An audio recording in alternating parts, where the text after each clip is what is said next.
ध्यायतो विषयान पुंसास संगस तेषुपजायते।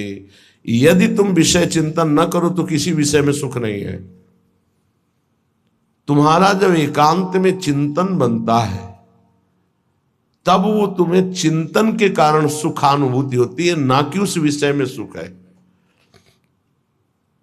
जैसे एक कुत्ता सूखी हड्डी लेकर एकांत में भागता है कि मेरे सुख को कोई छीन न ले, और जब चबाता है तो उसी की गलफरों से रक्त स्राव होकर हड्डी में दिखाई देता है। उसको लगता है इसमें रस है, इसमें पावर है, कुछ नहीं। ऐसे ही अज्ञानी पुरुष के द्वारा समस्त भोगों के भोगने का जो चिंतन है, वही चिंतन उसे सुखानुभूति कराता है, न कि भोगों में। नहीं तो भगवान की आज्ञा मानो, अनन्यस चिंतयन्तो माम, केवल भगवत चिंतन हो। फिर हमको परिणाम बताओ कौन सा भोग तुम्हें सुख प्रदान करता है, घृणा हो जाएगी। ये भगवत प्राप्त महात्मा कह रहे हैं, इनके वचनों को मानना चाहिए, अनुभव में नहीं उतरना चाहिए। ऐसा दलदल है भोगों का कि आज तक कोई अनुभव करके नहीं निकला है। जब निकला है तो रो के असंतुष्ट होकर के ही छोड़ा है।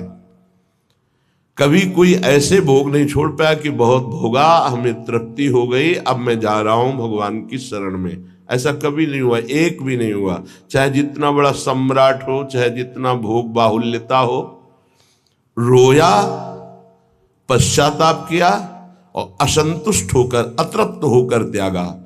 वही बात आज है आपके हृदय में कि आप अतृप्त हैं भोगों से, असंतुष्ट हैं, तो अनुभव के लिए मत जाइए। गुरुजनों की, महापुरुषों की बात मान लीजिए और उसका चिंतन छोड़ दीजिए। बस खास बात है, तुम्हारे को अगर कोई परेशान करता है तो तुम्हारा चिंतन परेशान करता है।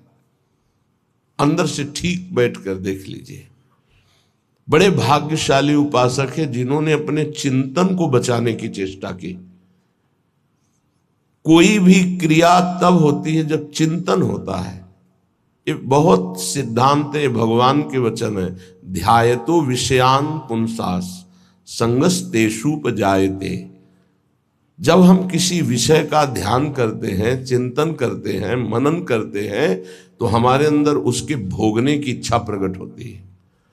चाहे वो कोई खान पान की वस्तु हो, पहनने ओढ़ने की वस्तु, ये सब भोग के अंतर्गत आते हैं। सर्वेंद्रियार्थाः, समस्त इंद्रियों के अर्थ भोग अलग अलग है।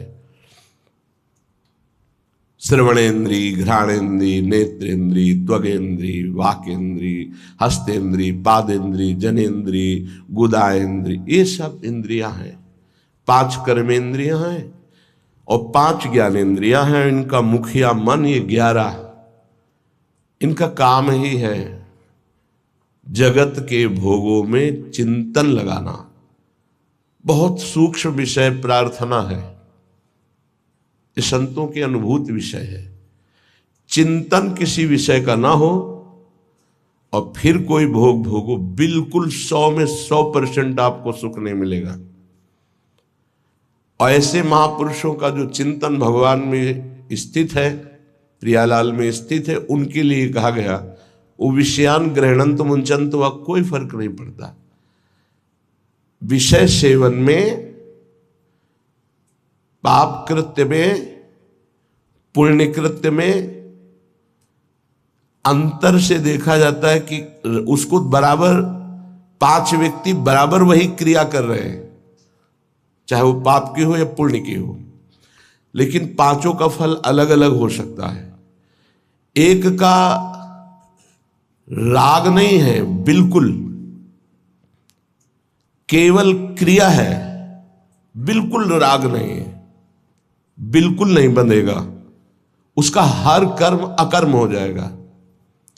एक है बहुत कम राग है, उसको बहुत कम फंसा उसको होगा। एक है संपूर्ण राग चित्त में है, उसको पूरी आसक्ति उसकी दुर्गति करा देगी। अंतर से तुम कितना चिंतन करके उस भोग को स्वीकार किए हो, बस खास बातें हैं।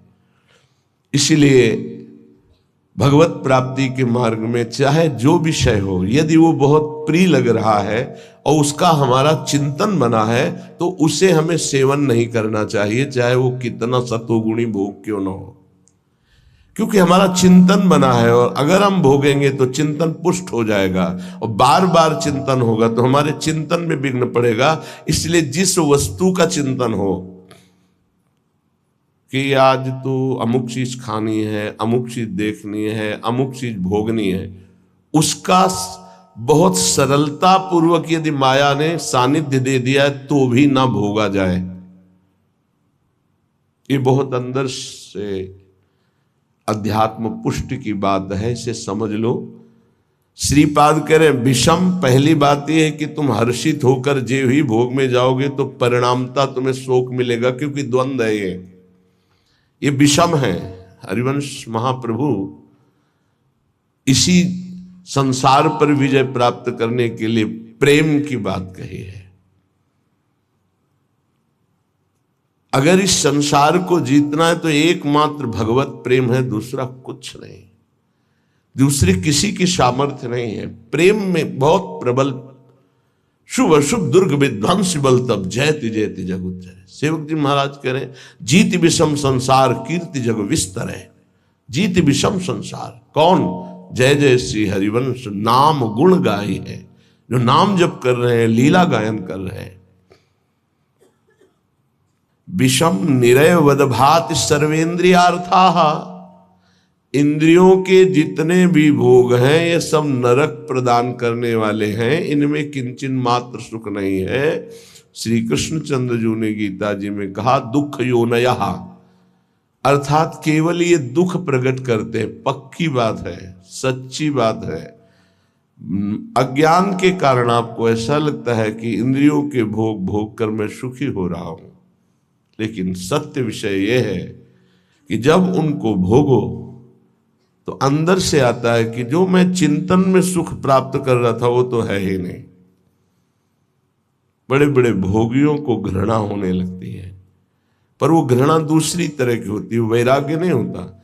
उस शरीर से नहीं, दूसरे शरीर में, उस शरीर से नहीं, तीसरे शरीर में, ऐसे वो भटकता है। और जो विवेकी होता है वो संपूर्ण भोगों से नरकवत अपना पिंड छुड़ा लेता है। इन भोगों के भोगने में तुम्हारा चिंतन प्रधान है और कुछ नहीं। सर्वेंद्रियार्था, समस्त इंद्रियों के अर्थ, उनके भोगने का चिंतन और भोग क्रिया ये नरक प्रदान करती है। नरक स्पष्ट। सर्वे भोगा भवंति प्रबल गरल, क्योंकि जितने भी भोग हैं ये प्रबल विष है। प्रबल विष, प्रबल विष का मतलब होता है तत्काल असर करने वाला। एक मीठा विष होता है, महीनों में असर करता है, लेकिन भोग तत्काल पागल बना देने वाला है। चिंतन हुआ, सानिध्य भोग का हुआ, पागल बन गया, क्या करना चाहिए क्या नहीं करना चाहिए सब भूल गया। देखो कितना असर चढ़ा उसका, कि उसका चिंतन, उसकी क्रिया सब भागवतिक मिट गई और उस समय वो कामांध हो गया, उस समय वो वासना में हो गया, सारा चिंतन खत्म, सारी की सारी वृत्ति। ये जहर है। इसे कह रहे सर्वे भोगा भवंति प्रबल गरल। ये प्रबल विष है जो तत्काल चढ़ता है, देखने से चढ़ता है, छूने से चढ़ता है, चिंतन से चढ़ता है, फिर भोगने से क्या होता होगा। ये ऐसा प्रबल गरल है, विष है कि एक विष तो खाने से ही केवल एक शरीर में चढ़ेगा, एक जन्म नष्ट करेगा। लेकिन ये भोग कह रहे सर्वे भोगा भवंती प्रबल गरला, ये इतना बड़ा विष है कि देखने से चढ़ जाता है, सुनने से चढ़ जाता है, चिंतन से चढ़ जाता है, फिर भोगने से क्या दुर्गति होगी। इसलिए का निरवय वदभाति सर्वेंद्रियार्था, जो इंद्रियों के भोगों का चिंतन करके उनको भोग कर सुखानुभूति करते उनको नरक की प्राप्ति होती। भगवान ने भी कहा त्रिविधम नरकश्चेदम द्वारम नाशन मात्मनः कामः क्रोधा तथा लोभा तस्मादेव त्यजेत। ये तीनों नरक के द्वार हैं, काम क्रोध लोभ, ये निश्चित नरक प्रदान करते हैं। वन्युद्भट ज्वाल कल्पाहा, और ये भोग क्या करते हैं, हृदय को जलाते हैं। अग्नि जैसे